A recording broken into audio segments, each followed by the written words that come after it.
annotate with me. Right now you should have a pen out. That way you will write over the pencil marks that you had. If you were right, that's awesome, but just write it with pencil for me. All right, with the sequential ban of slavery worldwide, the quest to find new sources of labor became increasingly important to strong economies previously based on slave labor. New steamships allowed for transportation to be more efficient in getting a workforce from one place in the world to economies that needed labor. Such economies turned to the exploitation of indentured servants to help reduce labor shortages in the Caribbean after slavery was abolished. What was that? That's the context. That didn't answer the question. That just answers that there's context. It's putting it into context. The abolishment of slavery allowed for the indentured servants to come through. During the late 19th and 20th centuries, the increase of indentured servants shifted the primary origins of workers. That's group number one. Continued the brutal working and living conditions. That's group number two. Rivaled those of previously slave labor conditions. So really, they set up two groups that rivaled those to slave labor. So maybe they did working as 2 and living conditions as 3. So that is a thesis. That answers the question. Remember, your question, your thesis is your answer to the prompt, and the prompt here was causes and effects, right? So the causes, that thesis doesn't have a cause. So this right here has to go up right here, right, to the indentured servants. Such economies turn the exploitation of indentured servants to help reduce the labor shortages. So that labor shortages is your first one. And then working conditions, and then primary origins. Does everybody see that? Yeah. All right, so it kind of overlaps right there. Indentured servitude was officially not slavery, but the servants often toiled under near slavery conditions. That's a topic sentence. They're coming from this near slavery. This is working and living conditions right here. So this topic sentence is being pulled right from here. This is your claim, right, to answer the question. And you're going to use docs 1, 4, 5, and 6. The British Under Secretary Merivale quietly but desperately tries to explain that indentured servitude is better than slavery and not at all like slavery. Okay, so that's EV of Doc 1. He even hints at it being honorable and equals it to military service. He does not tell the harsh conditions of servitude, but rather the people choose to become indentured servants. That's EVA 1. His elitist station as a government official after abolition in Great Britain makes him seem disconnected from the realities of why someone would enter into this kind of agreement. He is justifying the servant station of a servant by saying they were bred for such work. It is a they kind of statement, putting distance between his people of the elite and those people who are in a position to sell themselves into a workforce. That's sourcing for 1.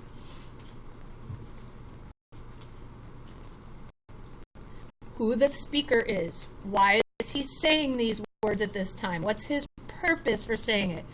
He's putting a distance between it, purpose.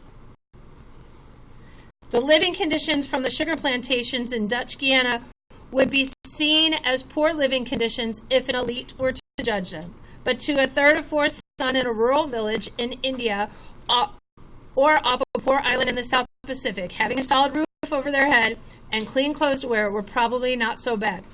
Okay, so that's EV of 4. The photographer carefully documented the clean clothes of the indentured servants while conveniently neglecting the brutal working conditions. So that is EVA of 4.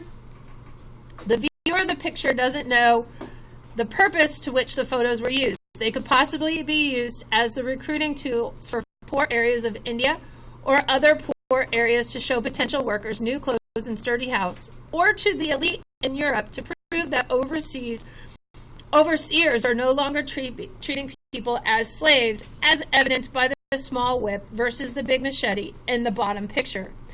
All of that is sourcing for 4. Oops, sorry.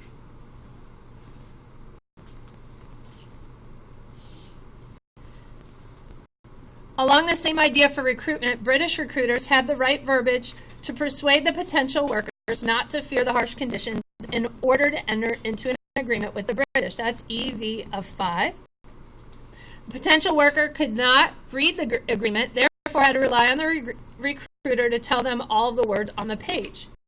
That's EVA of 5. The promises of what the recruiter say versus the reality of what the worker really experienced once in said agreement were often worlds apart. Even though they are from different parts of the world, the British ruled South Africa, where Ramana's account of harsh conditions clearly contradict the promises made to him, which were most likely similar to those from the British Guiana agreement.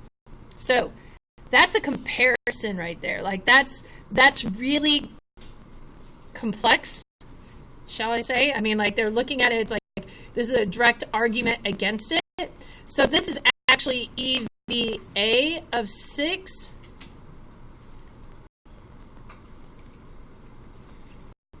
The fact that there was a need for the Office of the Protector of Immigrants proves Ramana's story is not a first-time offense for those in charge of caring for those indentured servants.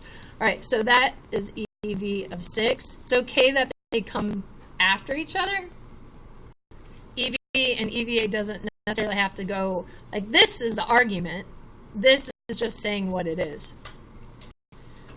The reliability factor of Ramana not being literate and unable to proofread his complaints lead the letter to have a validity issue because the reader has no idea if the person who penned the complaint for Ramana was a bitter government worker who didn't like Ramana's contract holder, or if Ramana's story was more harsh than the government author only wrote down parts of the story.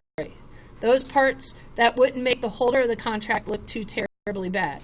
But the fact that there was a government office designated to protection of these servants is almost proof enough that Ramana is not fabricating his story of abuse. So, that's sourcing for 6.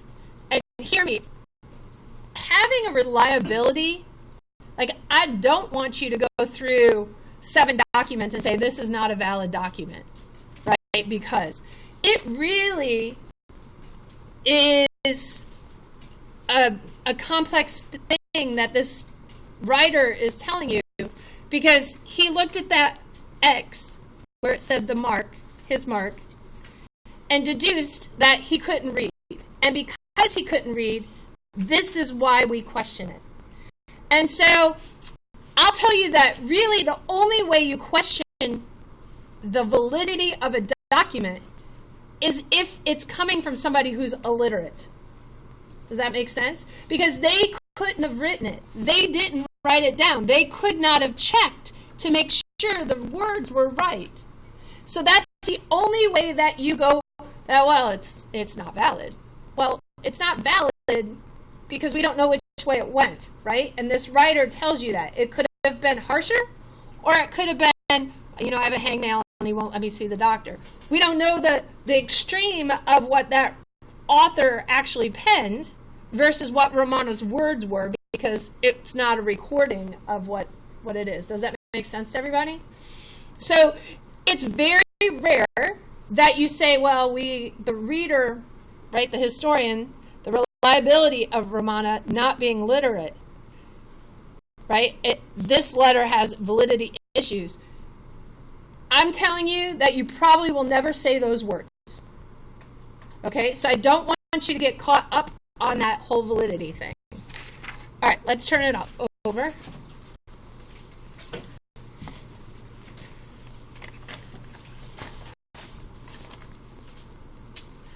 All right, the abolishment and significant reduction of legal areas using slaves leads to the exponential increase in the number of indentured servants in order to meet the labor needs on plantations, especially on sugar plantations. This is your topic sentence, and this is from the cause. Right? This is addressing cause.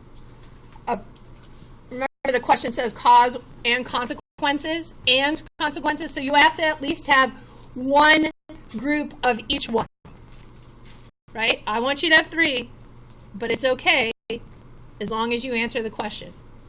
All right. So we're going to use docs 2 and 3 here. The labor shortage caused by the decrease in slave use on sugar plantations in South Africa was a problem that only the governor could solve because the local government council refused to take action. So that's EV 2. When this editorial ran, it was to coincide with the visit of Sir Grey, the governor of the colony. Okay, now we're starting to build an argument, so we're going to call that EVA. In order for the profits to stay high, subsequently, the taxes on said profit to stay high, the need for labor to be met, and the only way for this to happen was support in bringing large workforce to support the increase in yield.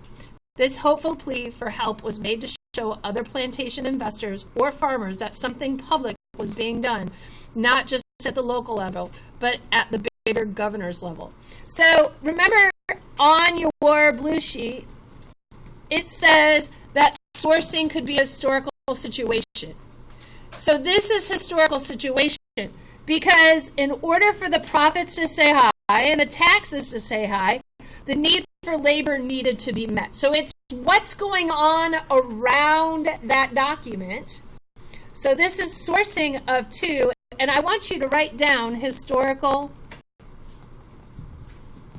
situation. Because that's how this author is getting that point. It helps that we put in that there's a helpful plea, right? And the audience here, that helps the scorer of the paper recognize, oh yeah, that's sourcing, right? Like, we get it. So they did more than they needed to get that sourcing point, but it really helps when you do that so that the person who's scoring the paper recognizes that sourcing. Similarly, the map focusing on principal overseas indentured migrations also shows a significant amount of laborers entering the South Africa as well as the Caribbean, therefore meeting a need for labor on the plantations of these areas. So that's EV, and that meeting the plantation, or right, like this is EV of 3. The author of the map could have been used a specific map for investment purposes towards this plantation located in the Caribbean. So now we're building argument. He could have used it to show investors how many people were being moved into the area to work on his plantations. Knowing how he used the map would help in determining why he's focusing on the Caribbean and keeping the map reader from seeing other areas around the Gulf of Mexico and Caribbean locations with their influx of migrations. So this right here, right, that whole idea of why he's doing it, that's sourcing for 3. A consequence of the abolition of slavery and the increase of indentured servitude was a movement of people from their port of origins to their work locations in colonial built holdings.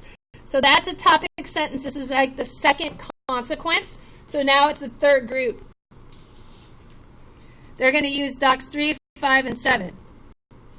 However, even though the job descriptions and eventually signed agreements may have promised a return passage, the statistics show that once in these colonial lands working on the plantations, indentured servants were very, very unlikely to return to their origin homes. So that's EV of 7. Leading the researcher to validate the agreement that was in writing was not what the recruiter said out loud to the potential worker, but to what they needed to say in order to convince the worker to come with them. Again, that's EV of 5. The movement of people, however, is clearly shown in the map, right? That's EV of 3. The total accurate numerical representation may never been known because of lack of birth records surviving in China or India for non-firstborn children coming to the colonial work as indentured servants. And so that last line is kind of just a throw aside of like, we don't know exactly the numerical representation. It's okay, like as a historian, understanding that is part of it. In this last part right here, let's go right here. In the 15 and 1600s, indentured servants helped populate the colonies when they first settled. The people would work for a set period of time before earning their freedom. The conditions were harsh and mainly because of the lack of infrastructure and amenities. But the opportunity to earn a way to the new world outweighed the bleakness of religious persecutions and lack of job opportunities in the old world. The promise of land once freed allowed a spirit of perseverance and a building of American dream here in the United States. This is similar to the resurgence of indentured servant after the manumission of slaves. First colonies in the holdings of Great Britain in 1833 and eventually in the United States in 1863 and finally worldwide, with the last being Brazil in 1888. What do you got with that? That's EBD. But how does he know, like, memorize the specific dates? Yeah, like those, well, you should be able to, at least around the time of the Civil War, we freed the slaves in the United States, even if you don't know it's 1863, well, no, I know right? That, but like he knows like when. So. Yeah, so evidence beyond the docs is a piece of specific historical information, right? It's something beyond what was in the documents that you know in your brain that you can dump onto this paper and tie it into your argument, right? And so they're tying that into the argument of like, hey, look, we had indentured servants, now we don't. We had slaves, but when the slaves were set free, we had to go back to indentured servants, because that's what it says.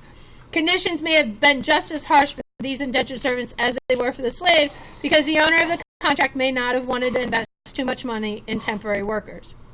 This met the need for labor because indentured servants entered into agreements and were transported from their homes in their native countries to meet the labor need on cash crop plantations, never to return to their original homelands. This right here is a restatement of the thesis again, right? Need for labor, transported from their homes, right? That's 2. To meet the labor need on cash crop, never to return to their original. I'll go like this as your thesis all the way, because the conditions may have just been as harsh, right? So there's 3 groups right there. So here, let's go like this.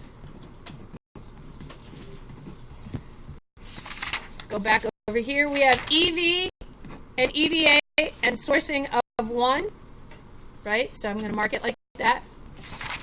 Over here, EV and EVA and sourcing of 4. EV and EVA of 5.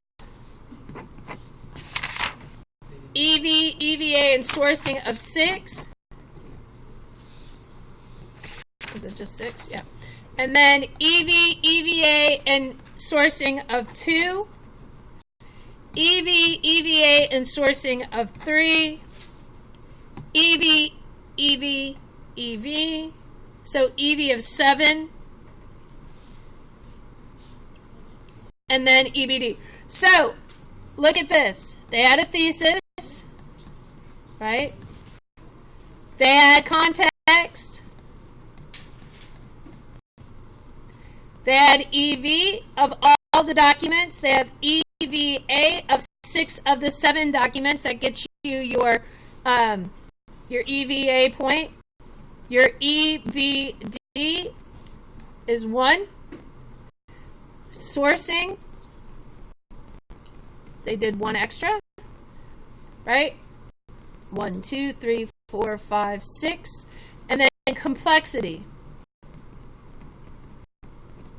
So with complexity, did they have topic sentences? Yeah. Did they weave an argument, like their argument from their thesis all the way through this essay? Did they have like a counter argument, or take one document and have it kind of interact with another argument? Okay, that's how we get complexity. So yes, they have complexity. This is a 7 out of 7. So, people, do you see that sourcing is not a summary of the documents? It's who is speaking and why they're speaking. So right now, your breakdown on your blue sheets was pretty bad because you didn't tell me who the speaker was or why they wrote the article. Yes? So right now, on the back of your blue sheets, I want you to finish that, and I want you to take it directly from here. Ready, go.